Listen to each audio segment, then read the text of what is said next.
Do'n na lang po sa last question po yung, pagpapatawag po ng meeting ni Pangulong Marcos sa iba't ibang, head of agencies na para pag-usapan yung, fake news at, tila ito po ba ay, nagbigay ng, pagkabahala sa Pangulo yung pagsadsad po ng kanyang, ratings kaya po nagkaroon ng ganitong pagpupulong? Hindi po nabahala ang Pangulo sa anumang rating sa survey.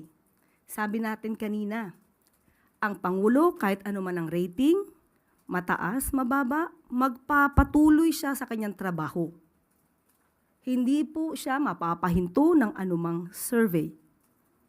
Basta ang gagawin lamang po ng Pangulo ay gumawa ng naaayon sa batas at magtrabaho ng tama.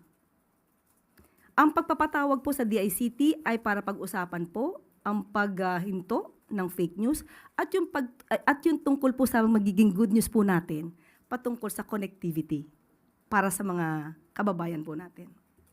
Yan po yung dahilan ng meeting.